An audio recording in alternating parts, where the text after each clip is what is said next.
अगर आज हमें कोई पूछे कि इलेक्ट्रिक बल्ब की शोध किसने की तो हमारा आंसर होगा थॉमस अल्वा एडिसन।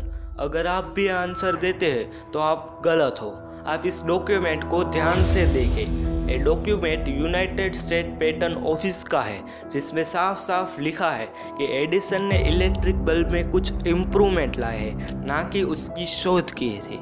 वीडियो में आगे जो भी बात करूंगा, जो भी कहूंगा, उसका प्रूफ भी दिखाऊंगा, तो वीडियो को अंत तक जरूर देखना। तो अब सवाल ये है कि बल्ब की शोध किसने की? तो बल्ब की शोध किसी एक व्यक्ति ने नहीं, बल्कि कुछ साइंटिस्टों ने मिलकर की थी। 1835 में ब्रिटेन के कुछ साइंटिस्टों ने सबसे पहले बल्ब पर काम करना शुरू किया था।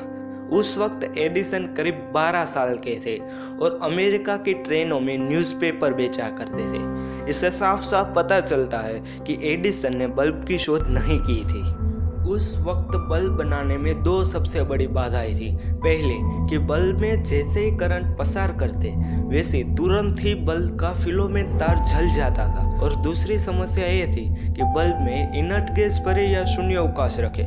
उस वक्त बल्ब में शून्यावकाश रखना नामुमकिन था, क्योंकि बल्ब में अगर थोड़ा सा भी ऑक्सीजन रह जाता है तो बल्ब का फिलामेंट तार पूरी तरह जल के राख हो जाता था। और एडिसन को भी इस दो समस्या का हल निकालना था।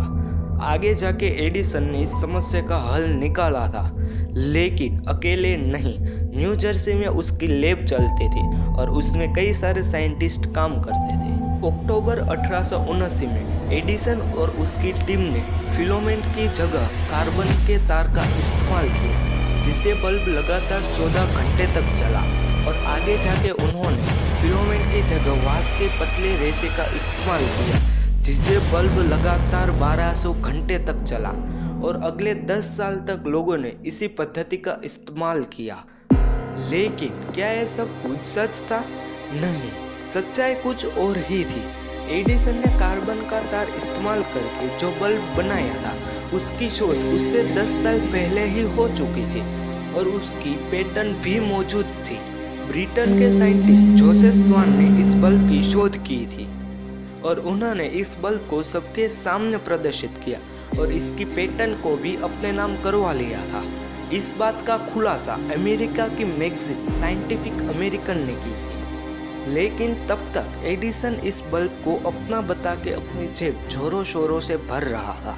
जोसेफ को जैसे ही बात का पता चला, उन्होंने तुरंत एडिसन पर केस कर दिया और अदालत ने अपना चुकादा सुनाते हुए एडिसन को नोटिस भेजा कि अब से जोसेफ भी उसका बिजनेस पार्टनर होगा। और उन दोनों ने साथ मिलकर एक नई कंपनी शुरू की, Edison and Swan United Electric Company. X ray, जिसको पहले फ्लोरोस्कोप भी कहा जाता था, इसकी शोध 1895 में विल्हेम रोंटगेन नाम के साइंटिस्ट ने की थी और उन्होंने सबसे पहले अपनी पत्नी की हथेली का एक्सरे लिया था। लेकिन एडिसन ने इस आविष्कार को अपना बताया और लोगों ने उस वक्त एडिसन की प्रतिभा देखते हुए ये बात को सच मान लिया था। लेकिन कुछ लोगों को एडिसन और विल्हेम के इस आविष्कार के बीच का समय पर ध्यान गया और बाद में जाके एक्सरे की शोध विल्हेम रोंटगेन के नाम पे हुई।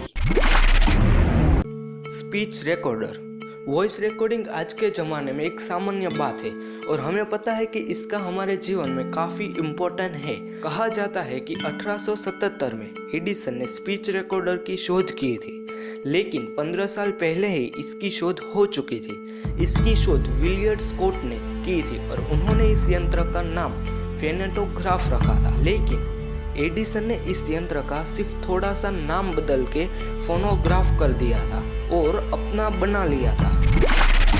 आज जो हम सिनेमा देखते हैं, उसका आविष्कार हकीकत में लुइस द प्रिंस ने किया था और उन्होंने फ्रांस में पेटेंट भी अपने नाम करवा ली थी। लेकिन ब्रिटेन और अमेरिका में पेटेंट अपने नाम करवाने के लिए वो जहाज से कई हफ्ते बाद 13 सितंबर 1890 में वो ट्रेन में बैठे और इस ट्रेन में उसकी आखिरी मुसाफरी थी, क्योंकि इस ट्रेन में उसका मर्डर हो गया।